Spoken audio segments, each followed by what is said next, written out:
Printemps 2000, des jeunes Serbes en colère ont déclaré une guerre non violente contre un homme qu'ils accusent d'avoir volé les 10 meilleures années de leur vie.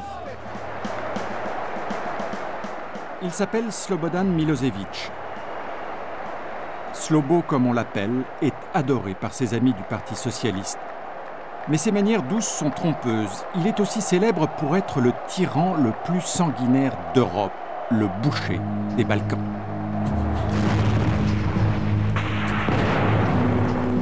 Milošević a conduit son pays à la guerre, en Croatie, en Bosnie, au Kosovo.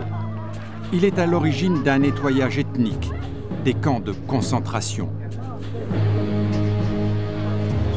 Il a apporté le chômage, la pauvreté, la corruption, la répression et la peur. En 1998, Milošević commence à expulser les Albanais du Kosovo, mettant presque 1 million de nouveaux réfugiés sur les routes.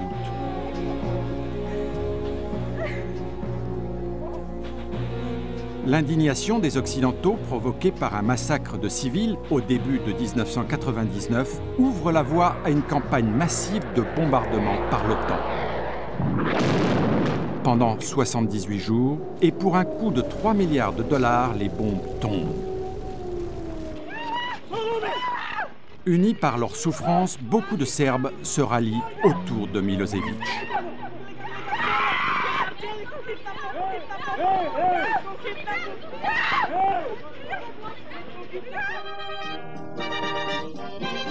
Les bombardements l'obligent à retirer ses forces du Kosovo. Mais lui continue de défier le monde, se vantant d'avoir combattu durement l'OTAN et d'y avoir survécu. Il ne s'est pas du tout soucié des dégâts encourus par son armée ou son peuple. Son seul souci était de se maintenir au pouvoir. À la fin, les bombardements avaient clairement renforcé son emprise sur le pouvoir à court terme. À long terme, ils l'ont peut-être réduit. Mais il est absurde de penser qu'il allait se soucier des dégâts militaires. Il n'allait pas s'en soucier. Pourtant, j'ai très souvent entendu au département d'État, il ne répond qu'à la force. Après les bombardements, des milliers de manifestants, emmenés par des étudiants, descendent dans les rues contre Milošević.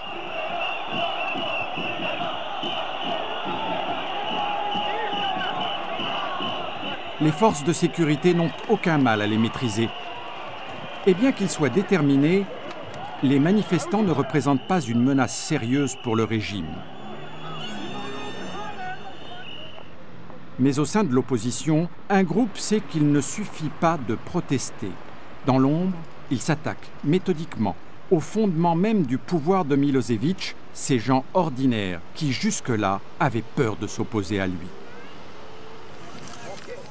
Leur symbole, le poing serré. Leur nom, Otpor, résistance en serbe.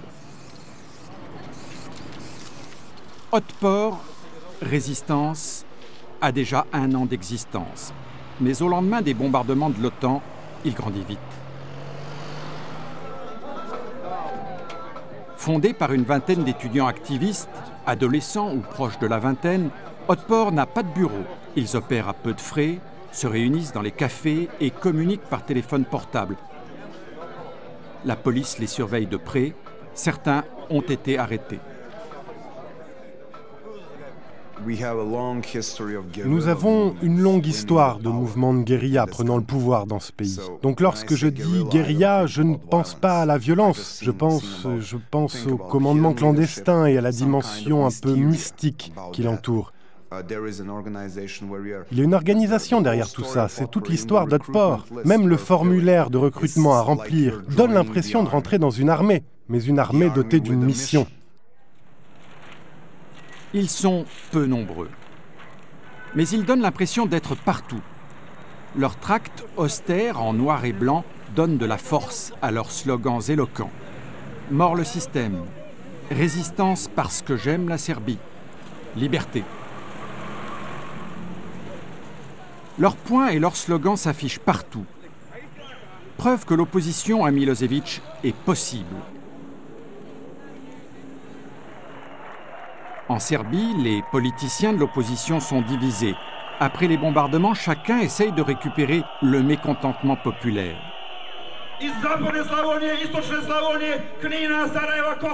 Zoran Djindjic dirige le parti le mieux organisé. Mais il y a une vingtaine de partis politiques dans l'opposition et la plupart des Serbes ne font plus confiance aux politiciens. En Serbie, il y a tellement de gens qui disent « tous les leaders politiques sont corrompus ». Je ne crois personne. Je ne crois pas Djindjic. Je ne crois pas Kostunica. Je ne crois pas Draskovic. Je ne crois personne. Et si Milosevic a réussi pendant si longtemps, c'est à cause de ça. Parce que beaucoup de gens disaient « d'accord, plus de Milosevic, mais qui d'autre ? Qui d'autre ?» Et ces jeunes gens d'Otpor ont dit « non, finissons-en avec Milosevic, c'est ça qui est important ». Les activistes d'Otpor assurent qu'ils ne recherchent pas le pouvoir. Pour préserver leur liberté d'action et pour maintenir leur image de parti intègre et propre, ils refusent toute alliance avec des partis politiques serbes.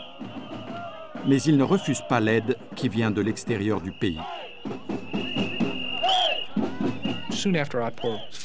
Peu de temps après la création d'Otpor, ils ont rencontré des représentants officiels de pays étrangers de haut niveau, y compris des Américains. Nous avons tous reconnu le talent et les capacités incroyables d'Otpor. Ils ont clairement fait comprendre qu'ils voulaient être perçus comme Serbes, vous savez, Yougoslaves, et pas comme un outil de l'Occident. Et nous avons respecté cela. Nous pensions que c'était un raisonnement intelligent. Donc, dès le début, nous avons vu en Otpor un enthousiasme et un talent, simplement une sorte de sens politique qui était vraiment encourageant et qui méritait notre appui, qu'importe sa forme. L'aide extérieure américaine, destinée à promouvoir la démocratie en Europe de l'Est, couvre les dépenses d'Otpor. Mais l'inspiration de ce qu'ils appellent « action » vient d'eux et d'eux seuls. Le jour de l'anniversaire de Milosevic, ils font un gâteau. The cake signifies our country which fell apart, as like all those pieces of cakes are falling apart and they are eaten by Slobos. Pour l'éclipse lunaire, ils invitent les personnes faisant leurs courses en ville à aller voir leur éclipse.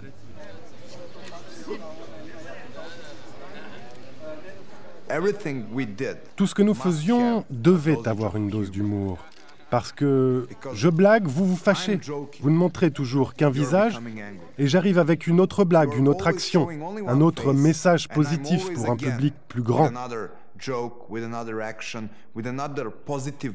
C'est comme ça qu'on a réussi à rassembler le troisième élément dans toute cette histoire. Ce qui est très important, la publicité, le peuple sur le terrain.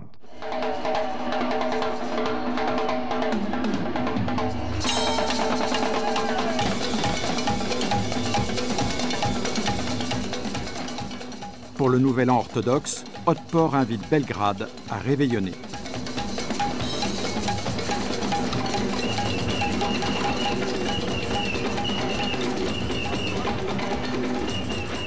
La musique rock a mauvaise presse auprès du régime, mais le rock'n'roll, avec son message de rébellion et de résistance, est une caractéristique d'Otpor.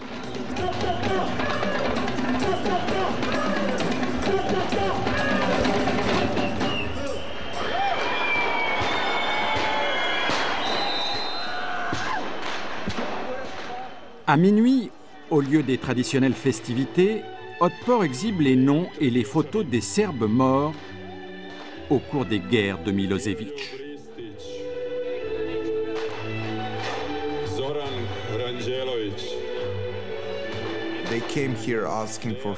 Ils étaient venus ici pour s'amuser, alors nous leur avons organisé un concert avant minuit, et puis après minuit, nous avons projeté sur un grand écran le film tragique des morts, des réfugiés, rien que des mauvaises choses.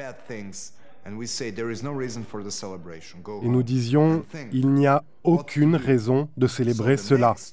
Rentrez chez vous et réfléchissez à ce qu'il faut faire, pour que nous ayons une raison de célébrer le prochain Nouvel An orthodoxe. Mais la phrase clé, c'était « cette année, c'est l'an 2000 ». Cette année, c'est l'année avec un A majuscule.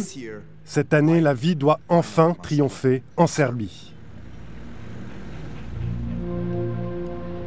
Un mois plus tard, le Parti socialiste de Serbie tient son 5e congrès pour réélire son président. Da je Slobodan Milošević, kandidat za predsjednika Socijalističke partije Srbije, dobio 2308 glasova.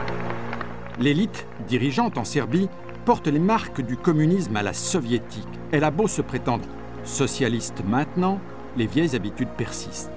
Milosevic récompense la loyauté et punit la désobéissance. Sa réélection est une parodie de démocratie qui ne trompe personne. Dans la ville, le même soir, Otpor organise une sorte de contre-congrès, présenté comme le premier congrès d'Otpor.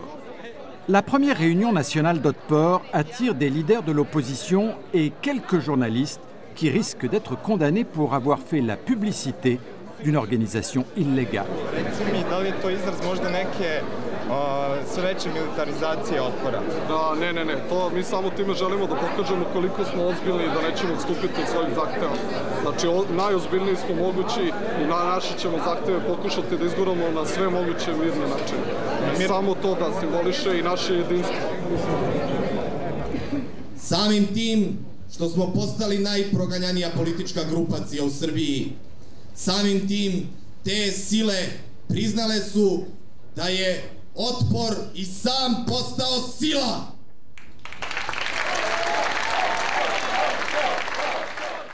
Le harcèlement de la police ne les a pas découragés. Les arrestations récentes ont même provoqué une augmentation des adhésions. Danas imamo Otpor u preko 70 gradova u Srbiji. Fier de ses activistes dans toute la Serbie, Otpor se présente comme un mouvement national. Nous avons tout fait comme si nous étions un mouvement de masse. Nous avons tenu un congrès comme si nous étions implantés dans toute la Serbie. Et en effet, après le congrès, nous étions implantés dans toute la Serbie. Nous avons dit que nous étions un mouvement populaire, alors que nous n'étions qu'une bande d'étudiants. Mais après cela, nous sommes devenus un mouvement populaire et tout le monde est venu vers nous. Pour recruter, Otpor cherche à choquer, à marquer les esprits. Le poing serré, les imperméables de policiers et le cuir noir sont délibérément sinistres. Ils font partie du spectacle.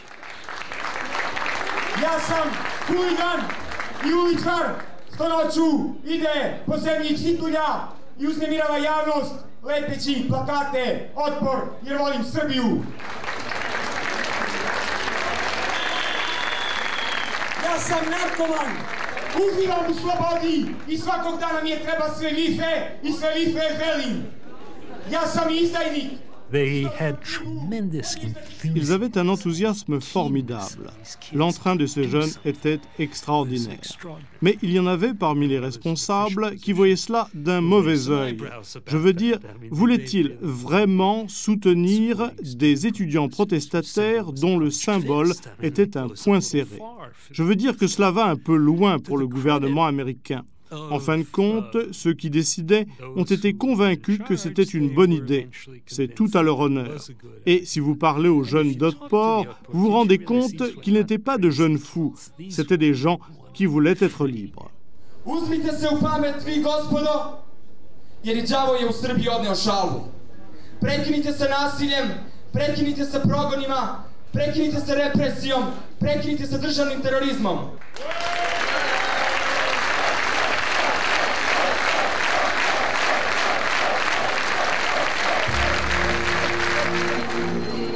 Otpor a maintenant un bureau à Belgrade, un 3 pièces prêté par les parents d'un militant. Otpor est un des 12 groupes d'opposition qui reçoivent de l'argent des États-Unis et des pays européens pour payer les photocopieuses, les téléphones, les frais de poste et d'imprimerie, les ordinateurs et Internet. Otpor avait créé un site Internet avant même d'avoir un bureau. Leurs revendications et leurs principes y apparaissent à la fois en serbe et en anglais. La destitution non violente de Milosevic, des élections libres et la démocratie. Le programme d'Otpor s'adresse à la Serbie. Mais ça n'est un secret pour personne que les financements américains et européens les aident à diffuser leur message. Vers la fin de l'hiver, le financement étranger d'Otpor le rend vulnérable. Mais quand Milosevic accuse Otpor d'être une marionnette américaine, ils savent qu'ils commencent à être entendus. Dans ces pays, les gens n'aiment pas que cela se fasse au grand jour, et cela se comprend aussi. Mais il y a une grande différence entre ce programme et un programme clandestin. Il ne s'agissait pas de programmes clandestins, c'était des programmes transparents, et ils ne visaient pas le renversement de Milosevic, mais l'établissement des éléments d'une société démocratique. L'appui étranger à Otpor va au-delà de l'argent. L'International Republican Institute à Washington recommande des livres de l'intellectuel américain Gene Sharp sur la stratégie non violente et leur organise un séminaire dirigé par un des collègues de Sharp, un officier de l'armée à la retraite.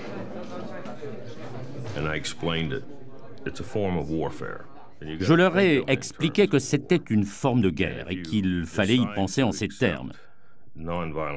Et si vous décidez d'accepter un combat non violent, alors les principes sont les mêmes que pour la guerre. On parle d'objectifs, vous parlez de masse. Il faut être capable de rassembler toutes vos forces en un point décisif. Vous devez prendre l'initiative. Vous savez, vous n'allez jamais gagner en étant sur la défensive. Il faut prendre l'offensive, que ce soit dans un combat militaire ou dans un combat non armé. Donc, les principes de guerre sont les mêmes. Nous avions découvert ces choses essentielles que nous mettions en application ici, mais seulement nous ne savions pas que quelqu'un avait écrit un livre là-dessus. C'était une découverte stupéfiante. Tenir ce livre entre nos mains, voir écrit ce que nous avions développé par notre propre expérience, jeter un regard sur ce que le mouvement de Gandhi avait fait, et ainsi de suite, c'était stupéfiant. La leçon principale du colonel Helvey est désormais intégrée, éliminer l'autorité du chef. U toj priči moramo da pođemo prvo od toga da svaki nedemokratski režim pokušava da izgleda ili s polja izgleda na isti način. Imate malu grupu na vrhu tog režima koja pod sobom kontroliše razne resurse, razne institucije, razne represivne mehanizme, sudstvo, medije i već sve drugo što može se nabroji. I generalno taj sistem koji se u teoriji zove monolitni. I ljudi su gledali u taj monolit i rekli, ali neće se monolit promeniti dok glavu ne odsečete. A to se zove revolucija. I mi smo rekli, ne, Otpor je jedan prodemokratski pokret koji ne menja vlast tako što nekom odseče glavu, nego Srbi su narod koji može da promeni vlast na izborima sada i svaki sledeći put, jer to je dokaz da smo civilizovan narod. Il y a encore au moins un an à attendre avant les élections. Pour l'instant, Otpor construit son réseau en utilisant d'autres armes pour lutter contre Milosevic. Recrutant et formant des centaines d'activistes, Otpor n'a pas de leader national ni de comité central. Belgrade ravitaille, mais les militants locaux d'Otpor mènent leurs propres affaires. C'est une stratégie délibérée qui permettra à la résistance locale de continuer en cas d'arrestation des leaders à Belgrade. Otpor compte sur les jeunes sur place, bien connus dans leur propre quartier, pour mobiliser le mécontentement, lequel est plus fort encore dans les provinces.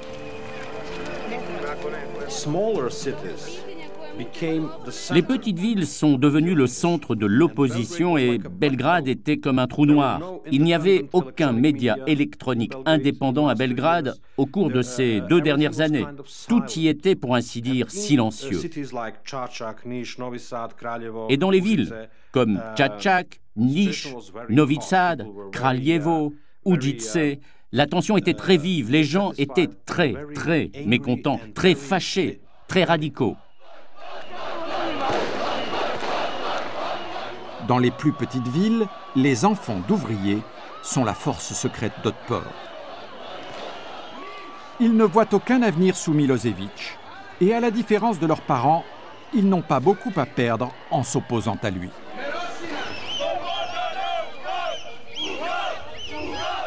À mesure que Otpor mobilise de ville en ville, le régime se trouve confronté à un dilemme. Continuer une répression à petite échelle ou lancer une offensive de grande échelle. Le 14 mai, le ministre de l'Information intensifie les attaques contre Otpor au cours d'une conférence de presse nationale télévisée.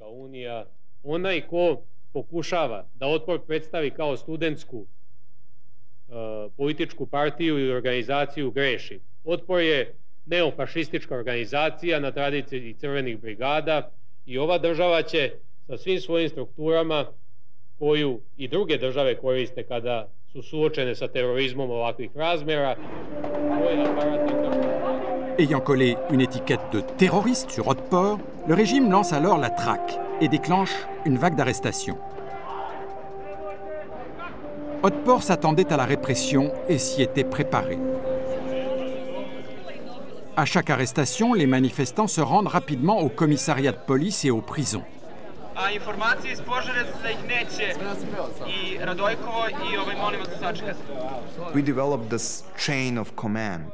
Nous avons développé toute cette chaîne de commandement. Lorsque la nouvelle de l'arrestation parvenait au bureau central ou local, tout un système se déclenchait.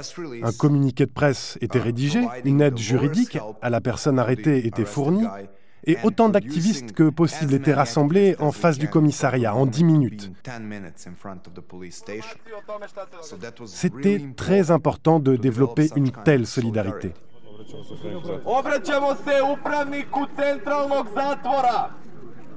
Imate 10 minuta da nas obavestite o zdravstvenom stanju uhapšenih.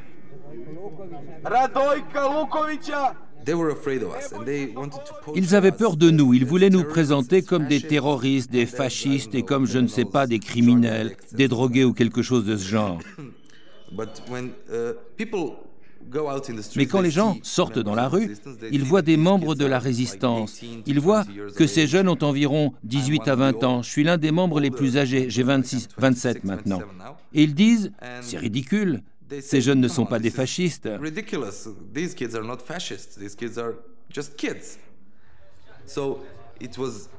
Ce sont que des enfants. C'était important pour nous de montrer combien la propagande de la télévision d'État était en fait ridicule. Smo ovdje direktno uključeni ispred Niškog SUP-a. Ja ovdje imam primjerak jednog teroriste. Živ primjerak, njegova bicikla je stradala na granici Srbije i Crne Gore. Kao što vidite, visok je nekih 1,90 m, nosi majicu terorističke organizacije Otpor. Nosi naočare, to znači da mnogo čita, oprost na ovoj zemlji čitati, vodite računa. Après minuit, le 17 mai, la police s'empare de la plus grande chaîne de télévision de Belgrade, de 2 stations de radio indépendantes et d'un journal qui s'était permis de critiquer le régime. Le matin, la ville découvre que ses meilleures sources d'informations indépendantes ont été mises sous silence. Dans la journée, des milliers de manifestants se rassemblent à la mairie.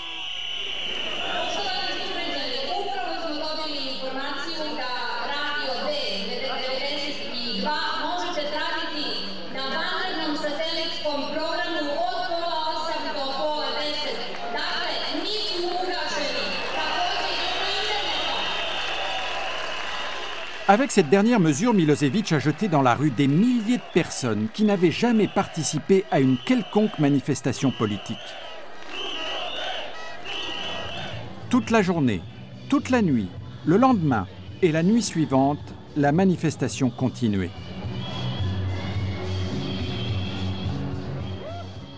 À 10 heures, le régime en eut assez.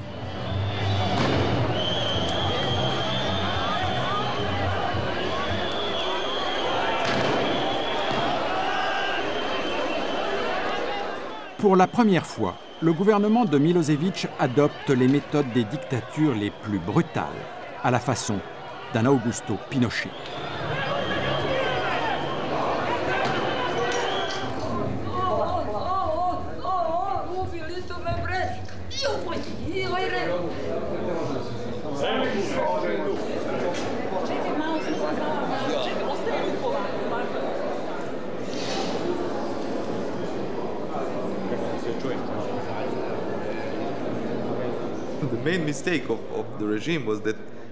La grande erreur du régime, c'est d'avoir élargi le cercle des réprimés. Et c'est pourquoi la répression a eu des effets inverses. Car c'est comme la troisième loi newtonienne d'action et réaction. Lorsque vous élevez le niveau de répression, la résistance augmente d'autant.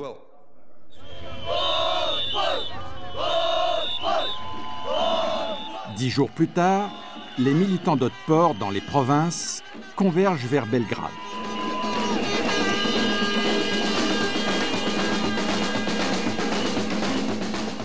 Ils viennent mettre la pression sur les leaders de l'opposition pour qu'ils arrêtent enfin leur querelle et travaillent ensemble contre Milošević.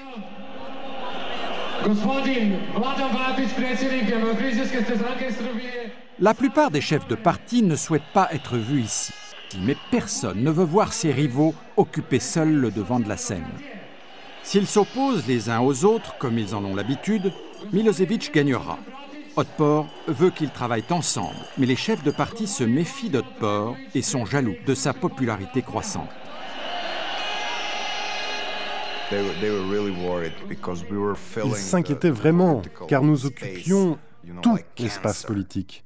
Vous savez, comme un cancer, nous remplissions tous les vides qu'ils n'étaient pas capables de remplir.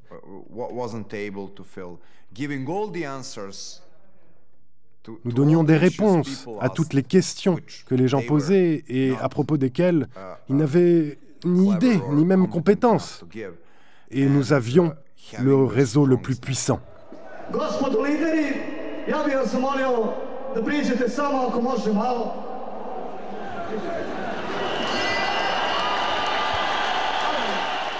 À voir le peu d'entrain avec lequel ils touchent le drapeau de l'impétueux mouvement d'Otpor, on comprend à quel point il sera difficile pour eux de travailler ensemble contre Milošević à l'avenir. Le 27 juillet, Milošević fait une annonce surprise, avançant les élections 10 mois avant l'échéance. Il sait que l'opposition n'est pas préparée et il a fortement besoin de se refaire une légitimité. Il a compris que sa position se détériorait au fil des jours. Il essayait de sauvegarder ce qui lui restait encore de soutien, c'est une chose. La deuxième est qu'il s'était préparé à voler. Et la troisième est qu'il s'était préparé à garder le pouvoir par la force. Personne ne croit vraiment à une candidature honnête de Milošević, mais les Serbes veulent désespérément le changement. Sous Milošević, le revenu moyen a chuté de 800 à 50 $ par mois. Un journal révèle que la majorité des électeurs portent des chaussures vieilles de 10 ans. Milošević est vulnérable, mais contre une opposition divisée, il ne lui sera pas difficile de voler ou même de gagner l'élection.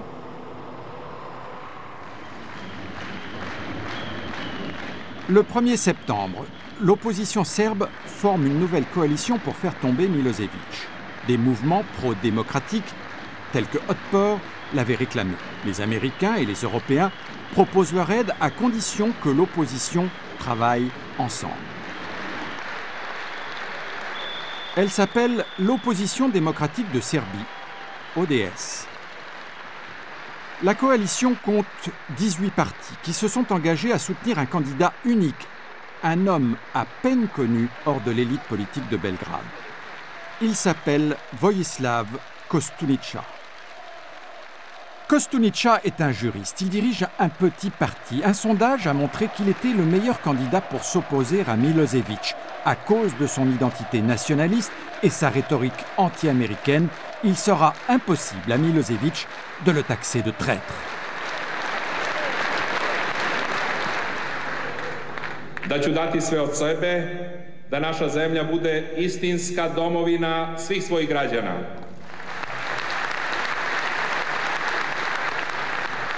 Srba, Crnogoraca, Mađara, muslimana. Les minorités ethniques de la Serbie sont la clé de ce qui sera probablement une élection serrée. Albanaca, Hrvata i ostali.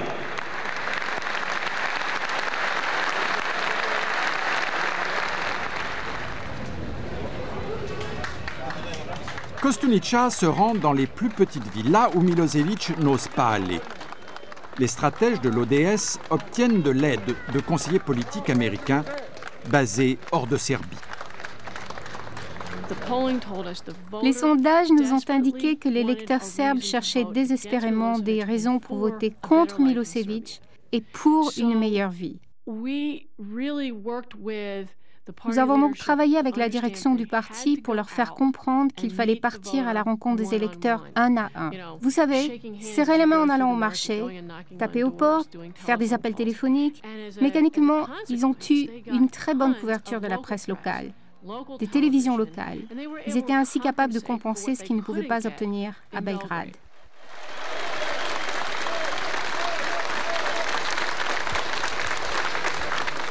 Za njima šta imate? Srbiju pod sankcijama, možda sa sutra nekim drugim bombama, Srbiju u kojoj će se njima presipati, a narodu neće biti, Srbiju u kojoj će državna televizija služiti za to da bude partijska televizija.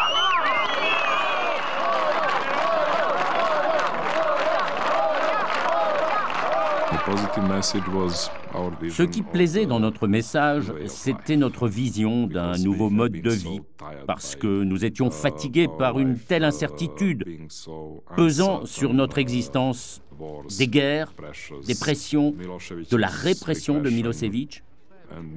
Et mon impression pendant cette campagne, en parlant à tous ces gens, était qu'en fait, c'est ce dont ils avaient besoin et ce dont ils rêvaient. En réalité, ils ne pensaient pas tant que ça à Milošević.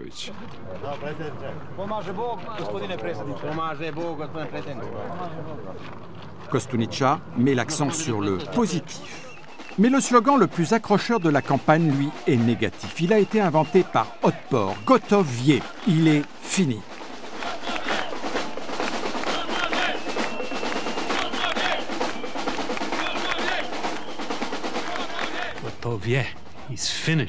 Gotov je, il est fini. C'était téméraire, audacieux, courageux. Milošević, il est fini. Il ne disait même pas Milošević, il disait il est fini. Tous savaient ce que cela voulait dire. Ils l'ont fait plusieurs fois avec différents slogans qui étaient tous très incisifs.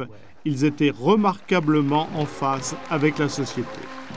Koštunica fait campagne seul. D'autres chefs de parti, comme Zoran Đinđić, mettent de côté leur grand ego et leur ambition pour faire chacun de leur côté campagne sur son nom.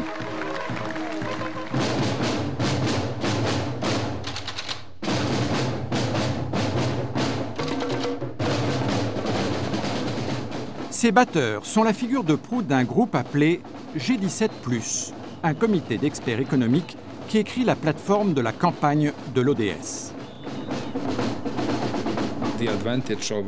Dans cette campagne, l'avantage de l'opposition était que la campagne était dispersée. D'un côté, Otpor, de l'autre, les organisations non gouvernementales, G17+, les partis de l'ODS et Koštunica. Il y avait en fait 5 campagnes. On ne savait donc pas qui était le chef de file. Il n'était pas identifiable. Donc Milošević ne savait pas qui attaquer. Milošević ne fait sa première apparition dans la campagne que 2 semaines avant l'élection.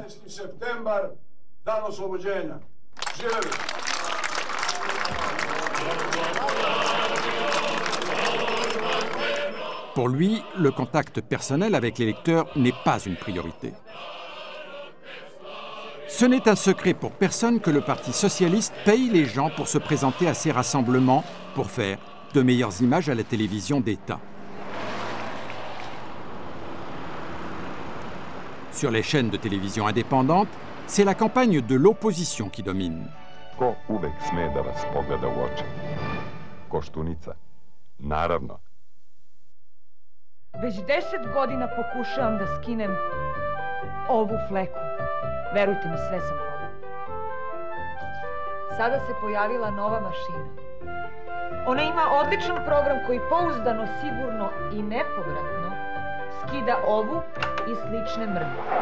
Dozvolite mi. Pa samo tu.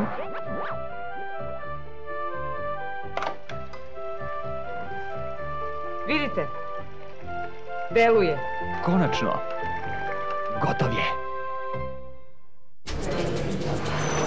Une autre campagne est moins spectaculaire, mais la formation des contrôleurs de scrutin est probablement plus importante que tous les discours et toute la publicité. Des sessions de formation leur apprennent comment repérer et prévenir les probables fautes des autorités électorales, entre guillemets, de Milosevic.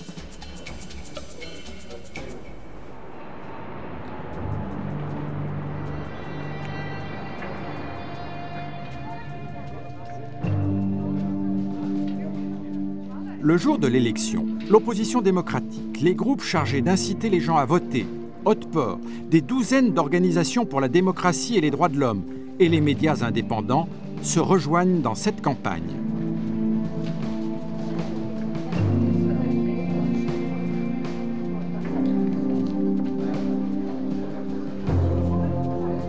À la fermeture du scrutin, tous les partis doivent approuver le décompte bureau par bureau. Toute tentative de voler l'élection devait donc nécessairement être imputable au régime à Belgrade. On a besoin d'au moins 30 000 personnes pour contrôler 10 000 bureaux de vote. Avait-il vraiment mobilisé 30 000 personnes? Eh bien, non seulement ils avaient mobilisé quelque chose comme 30 000 personnes, mais ils avaient aussi organisé cet effort incroyable de transmettre les résultats de l'élection à Belgrade presque immédiatement, de telle manière que lorsque la fraude s'est produite, ils avaient les chiffres pour la démontrer. Un réseau d'emails envoie les résultats à un centre informatique financé par l'aide américaine. Alors que l'on attend le décompte final des voix, le résultat ne fait guère de doute. Mais personne ne sait ce qu'il arrivera par la suite. On savait qu'on allait gagner, nous le savions, et nous savions que Milosevic n'accepterait pas. Et notre avantage était que nous nous étions préparés à l'étape suivante, qu'il ne gagnerait pas, qu'il n'accepterait pas notre victoire et qu'il essaierait, après coup, de magouiller.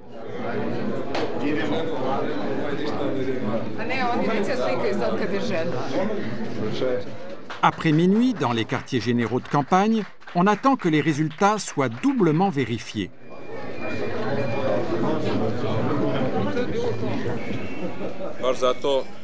On fait alors une annonce qui rend impossible la manipulation des résultats. Prema našim podacima, izvesna je pobeda u prvom krugu predsjedničkih izbora.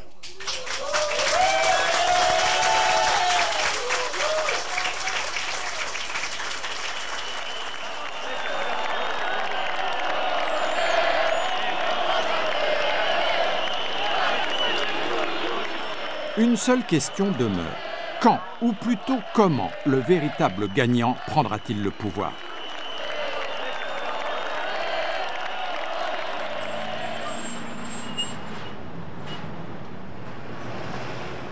Quelques jours plus tard, et alors que Belgrade retient son souffle, la commission électorale de Milosevic dit qu'aucun candidat n'a obtenu plus de 50% des voix et elle appelle à un deuxième tour.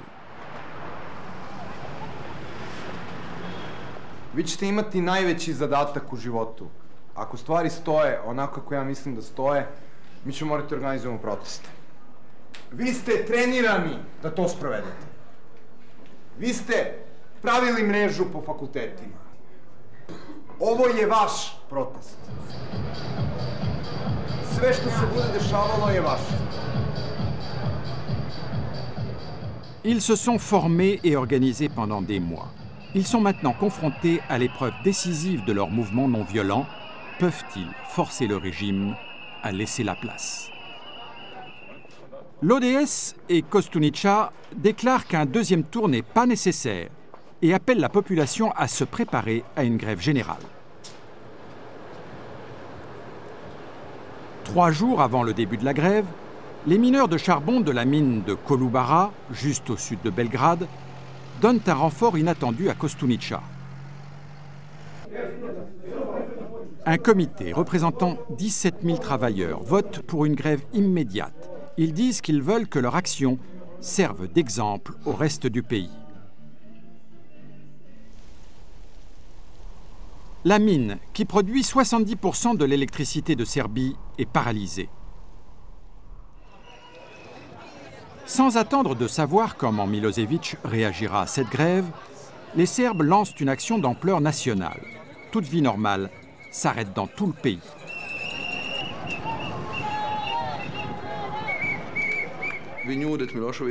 Nous savions que Milošević ne pouvait résister qu'avec le soutien de la police et de l'armée. Et nous savions que si nous pouvions toucher la police et l'armée dans son entourage et les amener à réfléchir, doivent-ils soutenir Milošević ou le peuple, alors ils ne pourraient pas survivre. Et il était très important que nous trouvions des symboles de cette résistance nationale très étendue et que nous montrions à la police et l'armée que ce n'était pas simplement une affaire entre l'opposition et le gouvernement, mais une affaire entre le peuple et Milošević. Alors que la police et l'armée encerclent les mineurs en grève, un appel urgent est lancé pour soutenir les travailleurs en grève. Des milliers de gens ordinaires répondent à l'appel. C'est un signal adressé à la police et à l'armée que Milošević est bien fini.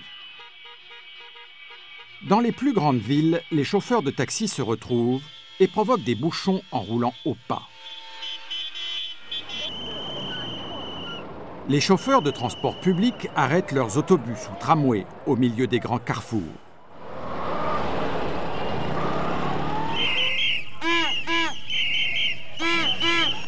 La police essaye de maintenir l'ordre, mais chaque jour le mouvement s'étend.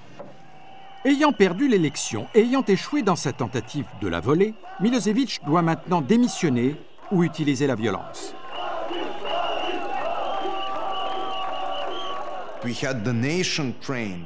Nous avions formé la nation à ne pas attaquer la police, à ne pas utiliser la violence, parce que notre message était qu'il n'y avait pas de guerre entre nous et la police, qu'ensemble, nous étions des victimes du système. Et il n'y a pas de raison d'avoir une guerre entre victimes. Certaines victimes sont en uniforme bleu, d'autres sont en blue jean, mais il n'y a aucune raison à tout ce sang. L'ODS et ses supporters sont déterminés et en colère, mais ils sont aussi patients, décidés à éviter un bain de sang tout en augmentant lentement leur pression.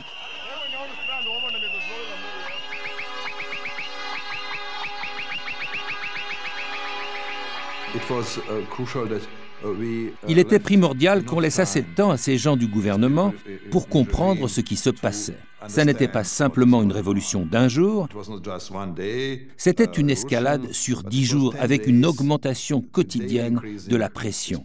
Et la Serbie était complètement bloquée. À la fin, il était absolument clair que la majorité était contre Milošević.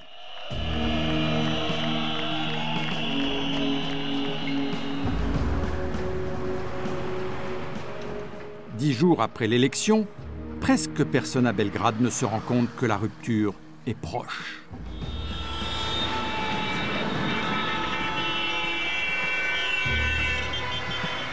Depuis l'aube, la Serbie bouge, convergeant de tout le pays vers la capitale.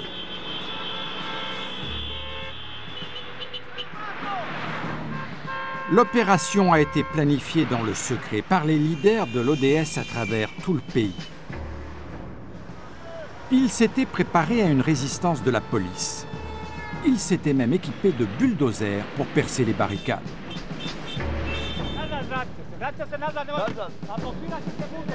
À 9 h du matin, un des convois, mené par le maire de Čačak, vêtu de son jogging, trouve la route complètement bloquée par la police. Dobar dan. Dobar dan. Ovo slobodna država? Jeste. Šta je ovo? Šta je ovo? Ajde. Prepreka, pošli smo na put.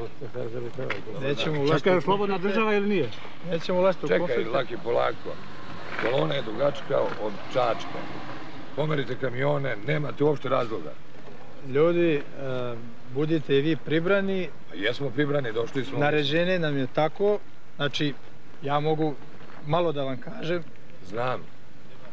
Juče smo... Vi shvatite mene. Dobro, ćemo li mi da preduzimo akciju da vi ništa se ne mešate?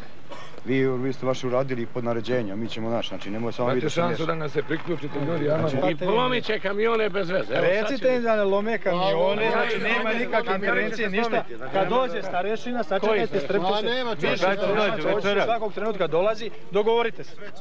Jel može tako? Ne. Recite ljudima.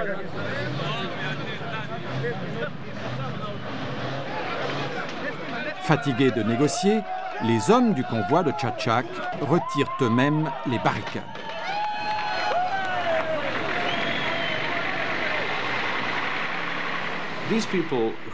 Ces gens qui venaient de villes telles que Čačak et Užice étaient prêts à faire n'importe quoi. Ils n'étaient pas simplement des manifestants habituels, comme on les voit à Belgrade, vous savez, se contentant de marcher, de crier dans les rues, et puis de rentrer ensuite chez eux. Non. Ces gens étaient venus ici pour faire quelque chose, et ils ne rentreraient pas sans l'avoir accompli.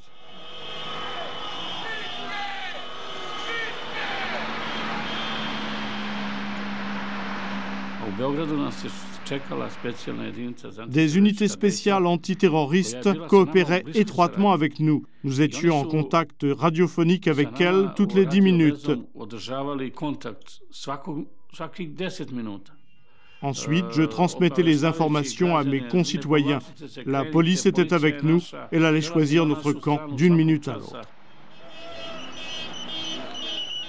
À mesure que l'on avance dans la matinée, il devient clair que la police élève des barricades, mais ne les défendra pas.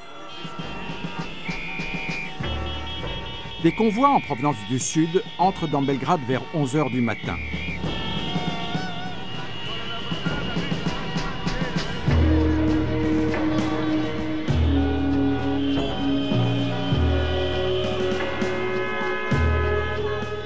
Leur point de rendez-vous est le bâtiment du Parlement fédéral. Ilić, le maire de Čačak, reste en contact avec les convois encore en route. Ils doivent se rejoindre pour prendre, non violemment, le Parlement à 15 h.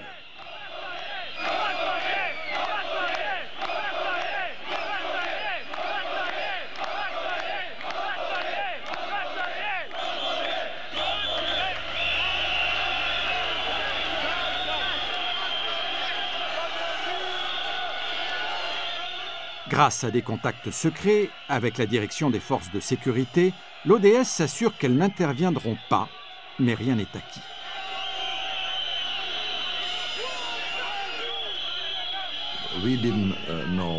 Nous ne savions pas comment la police réagirait. Nous étions sûrs qu'une partie de la police n'utiliserait pas la violence contre le peuple, mais pas toute la police. Et la police était très, très perturbée.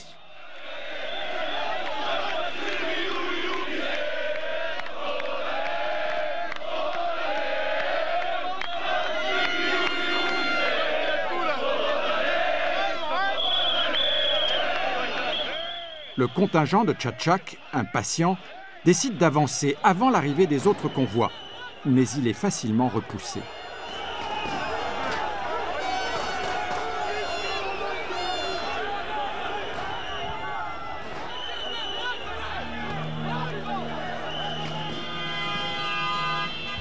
C'est que des centaines de milliers d'autres Serbes sont encore en route vers Belgrade. Les fermiers et les ouvriers sont décidés à empêcher le vol de leur vote.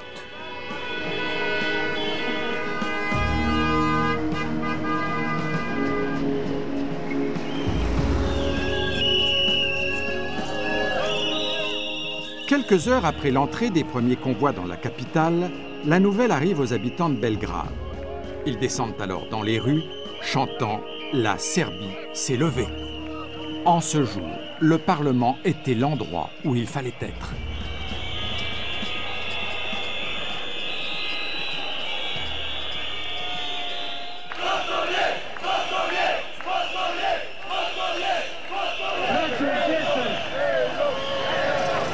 Nemojte gađati policiju. Policija će preći na stranu naroda. I nemojte izazivati incidente. Des leaders de l'ODS, qui écoutent désormais la radio interne de la police, entendent des ordres donnés pour dissiper la foule, mais rien ne se passe.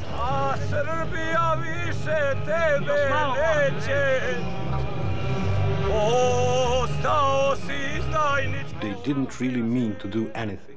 Les policiers ne voulaient vraiment rien faire. Ils ont simplement ignoré les ordres et ont attendu de voir ce qui se passait. Et lorsqu'ils ont réalisé qu'il y avait des centaines de milliers de gens dans les rues de Belgrade et qu'il y en avait de plus en plus venant de toute la Serbie, il y avait une sorte de soulèvement dans ce pays. Bien sûr, la police savait que tout usage de la force contre ces gens serait une sorte d'autodestruction.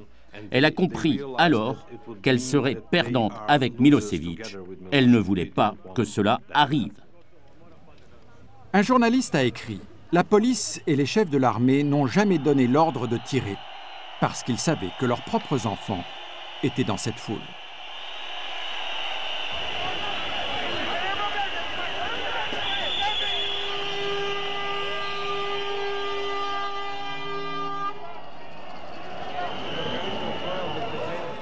À l'intérieur du bâtiment, on découvre des milliers de bulletins de vote préparés à l'avance en faveur de Milosevic.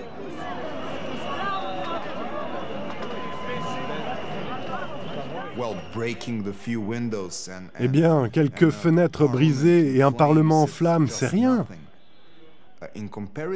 Rien en comparaison de ce qu'on a vécu avant, avec ce que Milosevic a fait ici, avec ce que les autres pays des Balkans ont fait ici, avec ce que les États-Unis ont fait ici avec leurs bombes. Ça, c'était un jeu d'enfant.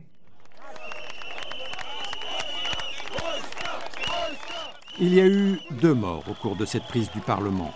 Une personne âgée, victime d'une crise cardiaque dans la foule, et un accident de circulation.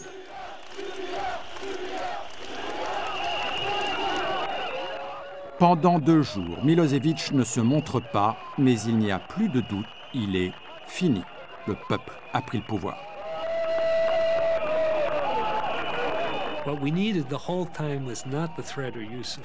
Pendant tout ce temps, il ne servait à rien de le menacer ou d'utiliser la force. Il fallait menacer son emprise même sur le pouvoir. Et ça a mieux marché par la mobilisation des forces démocratiques à l'intérieur de la Serbie.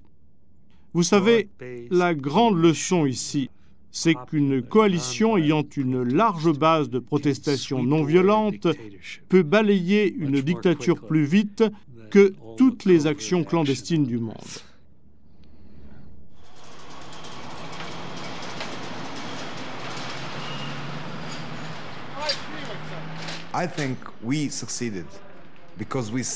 Je pense que nous avons réussi parce que tout simplement, nous aimions la vie plus qu'eux.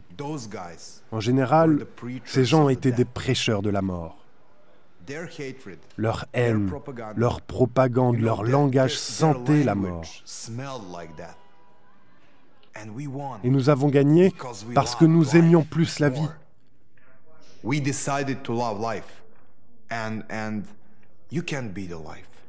On était décidés à aimer la vie.